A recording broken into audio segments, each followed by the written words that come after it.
Parang kailan nga lang tayo nangarap mag-vlog nun. At ngayon nga umabot na tayo ng 4 million followers. Kaya ngayong araw nga mga guys, samahan nyo muna akong i-celebrate yung 4 million followers ko sa Blue App.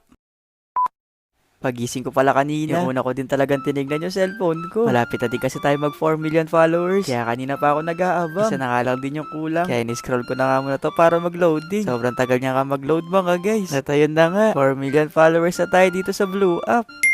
Sobrang saya ko nga ngayon. Kaya lahat siguro ng mga plato nyo, ilabas nyo kasi uhugasan ko na yan. Kahit siguro malinis yung plato nyo, uhugasan ko pa rin yan. Chot! Pinahanda ko na din pala yung mga kasama ko dito sa bahay. At sabi ko nga kay mama kanina, mag-day off muna siya sa tindahan. Kasi aalis nga kami ngayon. At bukas na lang din kami uuwi. Binilisan ko na lang din pala sa pagligo mga guys. Kasi sabi ko kay na mama kanina, hindi nga kami aalis kayo hanggat hindi ako nagpo-4M. Hapon ako nag-4M.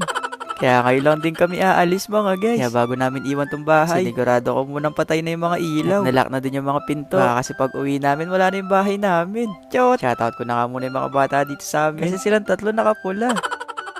Dito na lang din pala ako sa Pampanga naghanap ng lugar. Kasi si mama, kapag napapalayo kami na homesick siya. Nami-miss ba yung tindahan? Chot!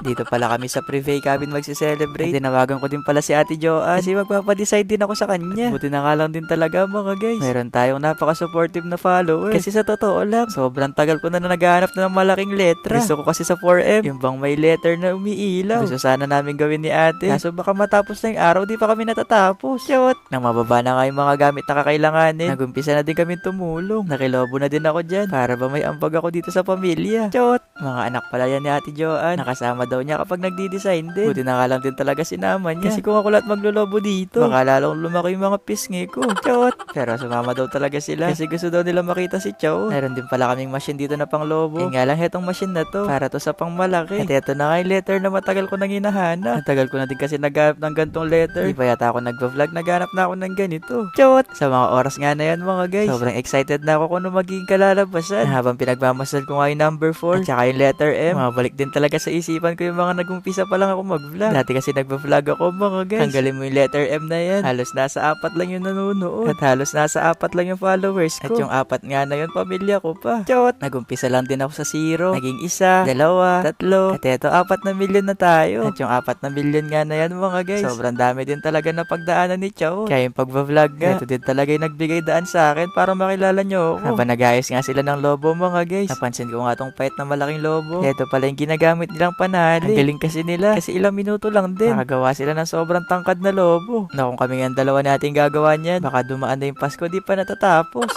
Kaya pagkatapos nga namin makapag-ayos sa harap, para naman napakalaki ng ambag ko. Basta kumain muna kami dito. Nagutom na din kasi kami mga guys. Kaya maraming salamat na nung ganap events. At nang sumapit na ngayong gabi, kinuha na din ni ate yung cake para makapag-umpisa na kami mag-celebrate dito. Binili lang din niya kanina yan. At gusto nga daw niya, yung 4M nga namin ngayon, ay i-design daw niya yung cake para daw mas special. Ewan ko ba kay ate, feeling ko mas maganda pa tong cake kaysa sa gagawin niya. Chot! Pero magaling naman mag-ayos ng cake si ate mga guys. Kaya minsan, nakapag may mga tira pang cake sa ref, naayos na lang din niya. At maganda din naman yung kinalalabasan. Katulad nga nitong cake na ginawa niya ngayon, mas gumanda nga siya. Lalo na itong cake ding mga nasa taas. Galing pa daw yan sa tindahan. Nakakatuwa lang ding isipin ngayon mga guys. Kasi dati naging bata kami. Sa tuwing sasapit nga yung birthday namin, madalang lang din kami magkaroon ng cake. Kaya ngayon nga, na-appreciate ko din talaga kapag nagkakaroon ako ng cake. Nag-iiho na din pala sila dito. Para pagkatapos nga namin mag-celebrate dito sa labas, diretso na din kami makakain. Nilipat din pala namin dito sa Gedli. Kasi may balak din kaming gawin dito sa labas. Ay hindi nga pwedeng gawin sa loob. Magaan lang din naman itong mga bitbit namin. And nga lang talaga dahan-dahan lang. Kasi baka masira. At pagbilang ko nga ng 3, iilaw na daw tong 4M. Happy 4 million followers sa atin mga guys. Na ang wish ko nga ngayon, sana 5 million na tayo bukas. Chot! Basta yung gusto ko lang din dyan, ay meron bang lumabas na fireworks sa taas? At eto na nga, isa-isa na nga nagsili para yung mga fireworks sa taas. Sobrang ganda yung pagmasdan. At sobrang mahal din ang nagastos ko dyan. Chot!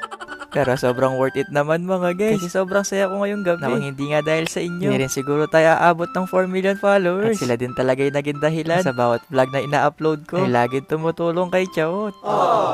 Kaya Happy New Year sa inyo mga guys. Chot! Kaya pagkatapos nga makapag-celebrate sa labas, pumasok na nga muna ako para makakain na. Habang nakain nga mga guys, ay sumisigaw sa labas na Chot. Top fan ko daw sila. Nakakatuwa nga. Kasi gantong oras nga mga guys, may tao pa sa labas. Kaya na malaman ko nga silang top fan, niyakap ko din sila. nila. Congratulations nga daw. Na isa daw sila sa mga 4 million na nanonood. Nasa wakas daw, nakita na nila si Cho. Maraming salamat sa inyo mga guys ha. Basta yung lagi ko nga sinasabi pag tapos na yung vlog. Ayun lang.